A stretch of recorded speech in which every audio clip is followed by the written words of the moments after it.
하나, 둘, 셋. 안녕하십니까. 예, 불교 사용 설명서 32번째 시간입니다. 이제는 어떻게 좀 추우신가요? 이제 살짝 좀 춥지 않나? 그죠? 그렇죠. 추워지겠죠, 이제. 따뜻하게 입고 다니십시오. 어느덧 부처님의 생애, 팔상성도를 통한 부처님의 생애에 대단원의 이제 막을 맞이하게 되었습니다. 8번째, 팔상성도의 8번째 주제는 뭐죠? 쌍빔열반상. 아유, 참. 한 주가 지났는데도 아직도 팔상성도를 기억하고 계시는 우리 PD님 진짜 두뇌가 참 영속하십니다. 예, 팔상성도 8번째 주제 쌍림열반상입니다. 이제 붓다의 인멸에 관한 내용이죠. 붓다의 인멸에 관한 이야기를 하기 전에 간단하게 부처님이 이제 45년 동안 사람들에게 이제 가르침을 전하면서 했던 좀 몇 가지 에피소드를 이제 말씀드릴까 합니다. 부처님께 최초로 이제 정사를 보시했던 빈비사라 왕. 예.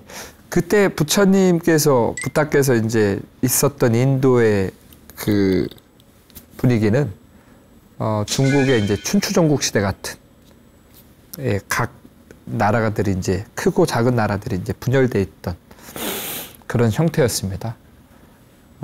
그 중에 하나가 이제 빈비사라, 가장 큰 축이 됐던 빈비사라왕이 다스리던. 어떻게 하셨어요? 그 다음에 그 반대에 또 큰 축이 됐던 마가다국의 빠세나다, 불교 한역 경전에서는 파사이광으로 유명한 분이었죠. 한날은 그 파사이광이 붓다가 자기네 나라로 왔다라는 얘기를 듣고 한번 찾아가 보려고 했습니다. 근데 붓다를 찾아가려고 했는데 자기가 가장 이뻐하고 사랑했던 여러 명의 왕비 가운데 말리까라고 하는 왕비가 부처님께 너무나 큰 귀의를 하게 되죠. 그래서 파사이 왕은, 빠세나다 왕은 나름의 이제 질투를 하게 됩니다. 자기가 너무나 좋아했던, 사랑했던 이 당신의 이제 여인이 붓다라고 하는 그 존재를 그렇게 찬양하고 좋아라 하니까, 그래서 파사이 왕은 질투심을 갖고 이제 부처를 찾아가게 되죠. 빠세나다 왕이 이제 붓다를 처음 딱 봤을 때 연령대가 이제 좀 비슷하셨나 봐요. 그래서 살짝 무시하는 말투로 그래도 이게 인도의 큰 나라, 두 개의 큰 나라 가운데 자기가 마가다국이라고 하는 엄청나게 큰 나라의 왕인데도 불구하고 붓다께서는 이제 자리에 앉아서 그 왕을 맞이하게 되고, 그다음에 그 파사이 왕에 봤을 때 나이가 많은 것도 아니고 자기랑 비슷한 연령대인데 왜 사람들이 그렇게 귀의를 하는지 살짝 이제 무시를 하게 됐죠. 그래서 당신이 깨달음을 성취했다고 들었는데 뭘 깨달은 거요? 이렇게 조금 나름의 건방진 말투로 이렇게 하대하듯이 이렇게 물어보셨나 봅니다. 그러자 부처님께서는 이 재미있는 비유로서 말씀하십니다. 왕이시여, 세상에는 아무리 작고 이 볼품이 없더라도 무시하지 말아야 될 4가지가 있습니다. 첫째는 왕자, 둘째는 불시, 셋째는 독사, 넷째는 어린 수행자. 왕자는 왜 무시하지 말아야 하느냐? 지금은 아직 모든 권력을 잡지 않은 어린아이에 불과하지만 언젠가는 한 나라를 다스리게 될, 그다음에 모든 권력을 다 가질 수 있는, 생사여탈권을 가질 수 있는 왕이 될 존재이기 때문에 아무리 어린 왕자라고 할지라도 사람들은 무시할 수 없습니다. 두 번째, 작은 불씨는 바람이라고 하는 조건을 만나면 어마어마한 큰 산도 삽시간에 다 불태워버릴 수 있기 때문에 작은 불씨는 무시할 수 없습니다. 그다음에 이제 작은 독사. 아무리 이 작은 독사라고 할지라도 이 능히 그 도구로서 모든 자기보다 큰 동물들을 다 쓰러뜨리고 도구로서 죽게 할 수 있기 때문에 아무리 작은 독사라 할지라도 항상 조심해야 합니다. 그 다음에 네 번째, 어린 수행자.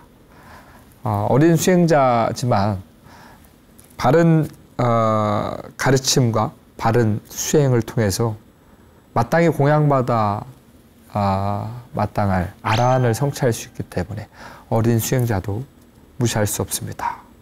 근데 이제 부처님이 이렇게 이야기하는 걸 듣고 빠사나다 왕은 뜨끔한 것인지, 그래서 좀 창피했나 봐요. 그래서 빠져나가듯이 이렇게 그 자리에서 물러났다고 합니다. 그래서 살짝 분했나 봐요. 파사이 왕이. 분했겠지. 그래도 왕인데. 그렇다고 이제 많은 사람들한테 이제 존경받고 있는 부처님은 어떻게 할 수 없기 때문에 언젠가는 복수를 해야지라고 이렇게 조금 소심한 그런 꿍함을 갖고 있었는데, 누군가 이제 붓다께 찾아가서 이야기를 듣고 사람들한테 이야기를 하는데, 바른 깨달음을 성취했다라고 하는 붓다가 사랑하고 애착하는 것은 괴로움의 씨앗이다 라는 말을 했다. 왜 누군가를 사랑하고 누군가에게 은혜를 베푸는 것이 왜 괴로움의 씨앗인가, 괴로움의 슬픔의 씨앗인가, 나는 잘 모르겠다 하면서 사람들의 마을에 이제 그 나라에 퍼지기 시작한 거죠. 파사이 왕도 이제 그 얘기를 들은 겁니다. 그래서 세상에 다 아는 진실을 왜 붓다는 자기만 반대로 얘기를 하는가. 그래서 말리카 왕비, 자기가 가장 사랑하는 말리카 왕비를 불러놓고 그대가 가장 좋아하는 붓다가 어떠한 존재를 사랑하고 애정을 쏟고 은혜를 베푸는 것이 왜 근심과 슬픔의 씨앗이 된다라고 얘기를 하는데 왜 그런 얼토당토하지 않은 얘기를 하는가. 이렇게 살짝. 말리카 왕비는 아주 현명한 사람이었나 봅니다. 대왕이시오. 대왕이 가장 사랑하는 이 마가다국이 다른 나라 전쟁을 통해서 다른 나라의 왕에게 점령당하고 백성들이 핍박을 받는다면 대왕은 어떻겠습니까? 라고 하자 너무나 괴롭고 슬플 것이다. 그러자 또 말리카 왕비가 얘기를 합니다. 대왕이시오. 대왕이 가장 사랑하는 왕자와 공주가 몹쓸 병에 걸려서 죽게 된다면 대왕은 어떻겠습니까? 괴로움과 슬픔에 미쳐버릴 것이다. 그러자 또 말리카 왕비가 얘기를 합니다. 대왕이시오. 저를 이렇게 무척이나 사랑스러워해 주시고 좋아해 주시, 미천한 저를 이렇게 사랑해 주시고 좋아해 주시는데 제가 만약에 혹시라도 행여라도 아픈 병에 걸려서 죽게 된다면 대왕은 어떠시겠습니까? 라고 하자 괴로움과 슬픔에 그 또한 견디지 못해 미쳐버릴 것이다 라고 얘기를 합니다. 그렇게 말리카 왕비가 붓다가 하신 말씀은 그러한 이유로, 그러한 의미로서 그렇게 말씀을 하신 것입니다 라고 하자 그때서야 비로소 파사이 왕이 자신의 이제 어리석음을 다 깨닫고 이제 붓다를 찾아가서 기일을 하게 됩니다. 또 다른 이야기 한번 들려드릴까요?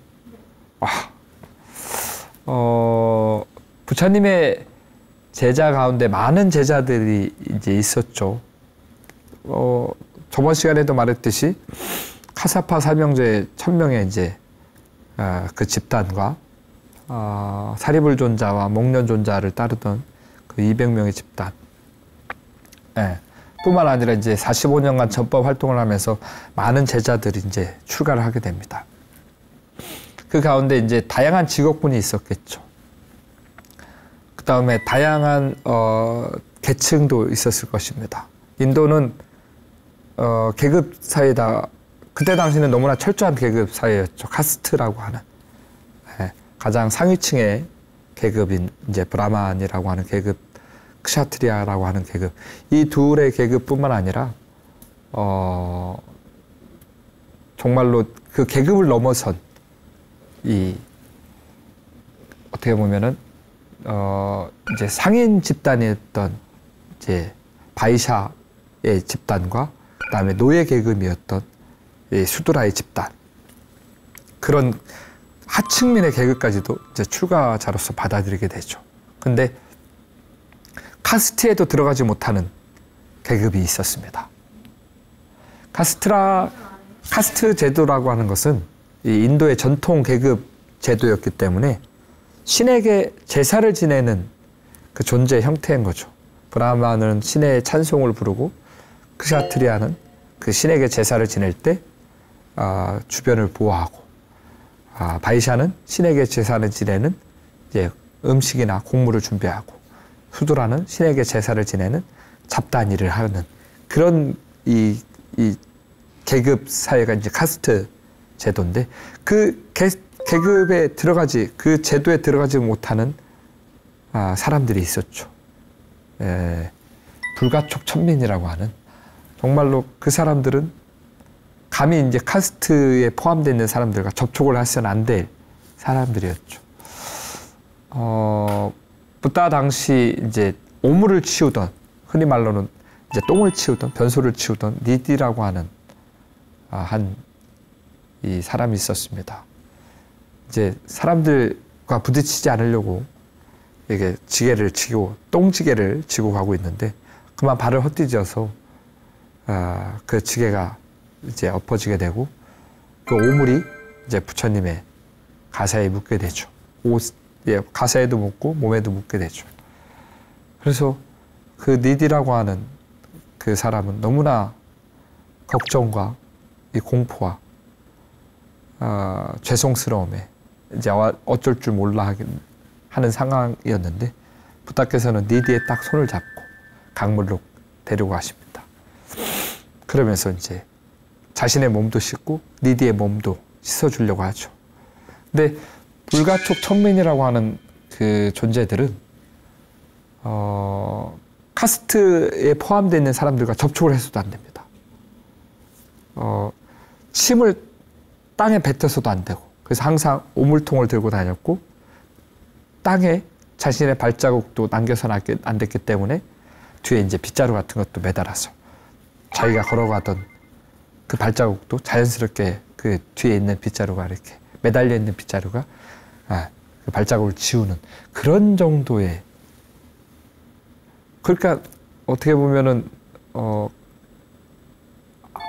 아무런 대접을 못 받았던 것이죠.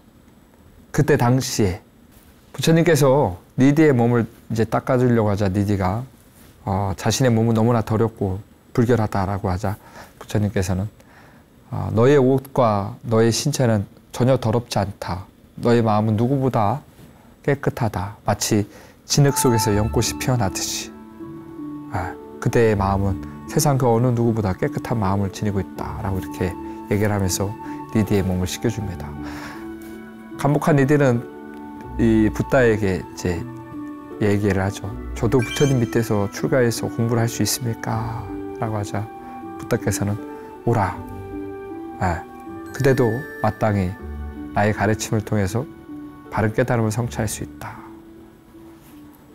이제 사람들이 이제 수군거리죠. 왜냐하면 출가를 했다라는 것은, 수행자가 됐다라는 것은 인도 문화에 있어서는 어떻게 보면 마땅히 존경을 해야 되고 공경을 해야 되고 공양을 올려야 되는데, 그 전날에 자신들의 얼굴도 감히 쳐다보지 못하고 정말로 세상에 있는 듯 없는 듯 모르고 살아가는 천하디 천한 존재였던 그 니디가 출가를 해서 아무리 출가를 했다고 하지만 사회적 관습상 그 사람들이 이제 공약을 올린다라는 것에 대한 스스로의 이제 용납이 안 됐던 것이죠. 네. 사람들이 붓다를 찾아가서 이제 막 항의를 합니다. 그러자 부처님께서는 이제 얘기를 합니다. 출가한 비구는 신분과 직업으로서 평가해서는 안 된다. 오직 가르침과 덕행으로서 출가한 비구를 평가해야 된다. 라고 얘기를 하셔서 니디는 그 후로 열심히 이제 수행을 해서 많은 사람들한테 존경받는 출가자가, 수행자가 됐다 그랬죠.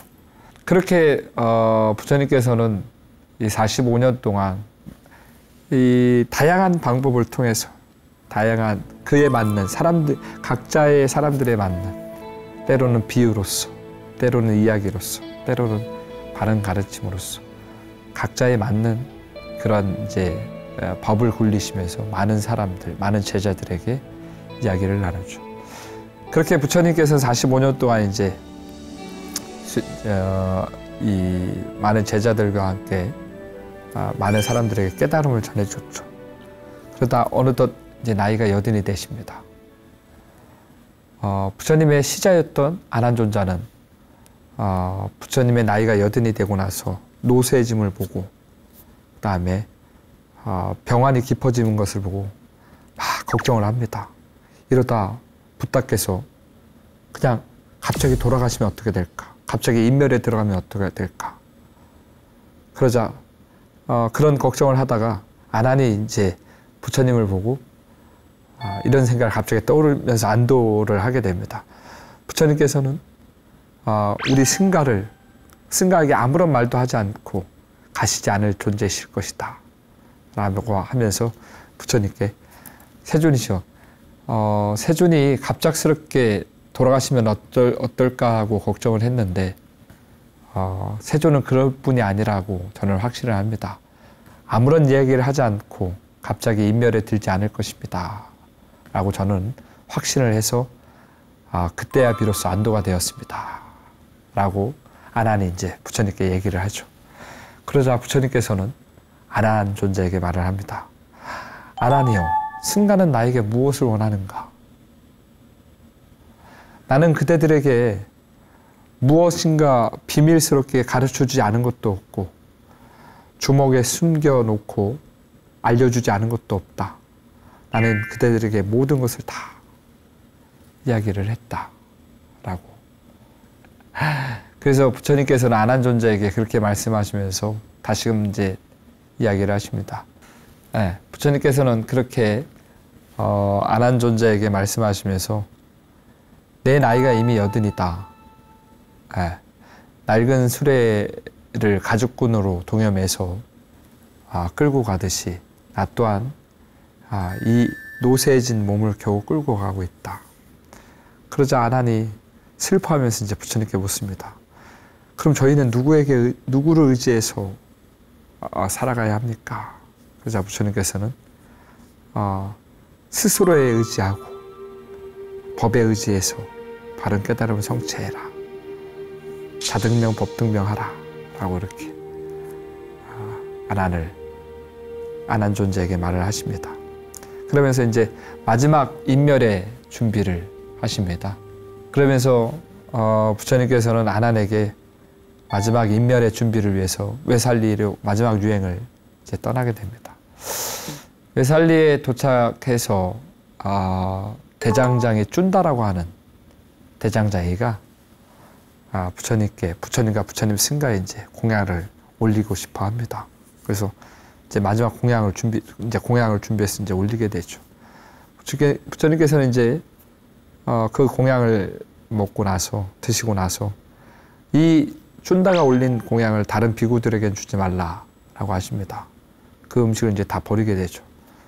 경전상에서는 이제 뭐 좀 상한 음식이었을 수도 있겠지만 경전상에서는 이제 붓다의 인멸을 하게 되는 이 공양이었기 때문에 다른 비구들은, 보통의 비구들은 소화할 수 없는 그런 공양물이었던 것이죠. 그래서 그 음식은 다른 비구들에게 주지 않고 부처께서는 쭌다가 올린 마지막 공양을 드시고 이제 유행을 다시 걸음을 이제 걸으십니다. 그러면서 아난존자에게 쭌다에게 너무 걱정하지 말라고. 왜냐하면 자신이 올린 공양 때문에 붓다께서 열반에 드신 건 아닌가, 인멸에 드신 건 아닌가라고 스스로 자책하거나 걱정하지 말라고. 왜냐하면 열애가 정각을 성취해서 올린 최초의 공양과 열애가 인멸에 들기 전에 했던 마지막 공양, 올린 그 공양의 공덕은 전혀 다르지 않다 라고 하면서 아난존자에게 쭌다가 걱정하게 될 것을 염려해서 그렇게 이제 말을 전하라고 아난존자에게 말을 합니다. 붓다께서는 쭌다가 올린 공양을 드시고 나서 결국은 이제 몸을 가누기 힘들 정도의 이제 병환을 얻게 되십니다. 그래서 사라하라고 하는 웨살리 지역에 있는 나무 숲으로 들어가게 됩니다. 거기에는 이제 두 그루의 이제 큰 나무가 있었고, 아난존자는 부처님께서 아난존자에게 저 나무 아래 잠시 머물 수 있게 준비를 해다오. 그래서 아난존자는 거기다가 이제 가사를 깔고 부처님께서 이제 머물 수 있게 준비를 하게 되죠. 부처님께서는 거기서 이제 마지막 최후의 반열반이라고 하는 인멸을 준비하십니다. 그래서 부처님께서는 제자들에게 이제 마지막 당신의 이제 유훈을 말씀을 하시죠. 비구들이여, 그대들에게 할 마지막 말은 이렇다. 모든 것은 변하고 무너지나니 게으름 없이 정진하라. 나는 방일하지 않았으므로 바른 깨달음을 얻었느니라. 라고 이렇게 부처님께서는 마지막 유언을 남기시고 육신의 인연을 이제 다 하게 되십니다. 긴 호흡으로서 이렇게 한번 부처님의 생애를 돌아봤습니다. 우리 불린이 여러분들도 그냥 이래저래 조각조각 알고 있었던 부처님의 이야기들을 어느 한 기회가 왔을 때 조각조각 알던 그 이야기들을 한번 이렇게 꿰뚫어 보는 그 시간도 한번 가져보시면 좋지 않을까, 그런 생각을 해봅니다. 네. 그래서 불교라고 하는, 붓다라고 하는 존재가 어떻게 길을 걸어가셨고 중생들을 위해서 어떤 가르침을 전해주셨는가를 알아야 불교가 비로소 보이고, 불교가 보여야 어떻게 불교를 사용할 수 있겠죠. 진정으로 불교를 사용하려면 불교가 무엇인지 알고 배워야 할 필요성이 있습니다. 아무쪼록 환절기에 감기 조심하시고 편안한 마음을 위해서 부처님의 가르침을 잘 사용하는 불자가 되시길 간절히 발언드리겠습니다. 감사합니다.